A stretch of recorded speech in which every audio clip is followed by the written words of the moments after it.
పాకిస్తాన్లో సింధు దేశ్ ఉద్యమం ముదురుతోంది.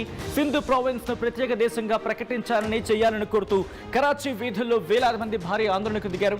కరాచీలో తీవ్ర ఉద్రిక్తతలు నెలకొంటున్న పరిస్థితి. దానికి సంబంధించిన విజువల్స్ మీరు చూస్తున్నారు. గత కొద్ది రోజులుగా ఆపరేషన్ సింధూర్ తర్వాత కూడా మీరు గమనించుంటే ఆ సింధు ప్రావిన్స్ లో అప్పటికే ఉద్యమం తారాస్థాయికి చేరుకుంది.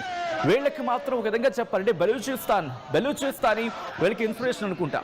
ఎందుకంటే బెలూచిస్తాన్ తనకు తాను ప్రత్యేక దేశంగా ప్రకటించుకున్న తర్వాత అక్కడ ఎటువంటి పరిస్థితులు నెలకొంటున్నాయో చూసాం.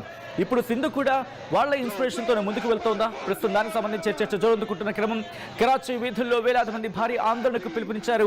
కరాచీలో తీవ్ర ఉద్రిక్తతలకు దారితీస్తుంది ఈ ఆందోళన. పోలీసులపై రాళ్లు రువ్వారు ఆందోళనకారులు. ఒక్కసారిగా దీంతో ఉద్రిక్త వాతావరణం చోటు చేసుకుంది. 1967లో ప్రారంభమైంది ఈ ప్రత్యేక సింధు దేశ్ ఉద్యమం. విభజన తర్వాత పాకిస్తాన్కు వెళ్ళిపోయారు. ఇన్ఫాక్ట్ పాకిస్తాన్కు వెళ్ళిపోయింది ఆ సింధు ప్రావిన్స్. పాకిస్తాన్లో మూడో అతిపెద్ద ప్రావిన్స్ గా ఉంది సింధ్. ప్రధాని మోదీ జోక్యం చేసుకోవాలని ఉద్యమకారులు డిమాండ్ చేస్తున్నారు. అక్కడ పాకిస్తాన్ ప్రభుత్వం మానవ హక్కులను కాలరాస్తోందంటూ కూడా వాళ్ళు మండిపడుతున్నారు.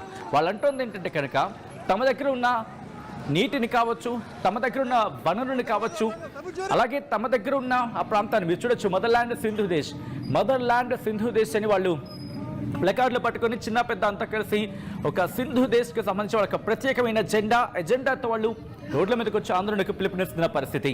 పాకిస్తాన్ నుంచి తాము విడిపోవాలనుకుంటున్నారు. జై సింధు అంటూ కూడా వాళ్ళు అక్కడ నినదిస్తున్న సందర్భం.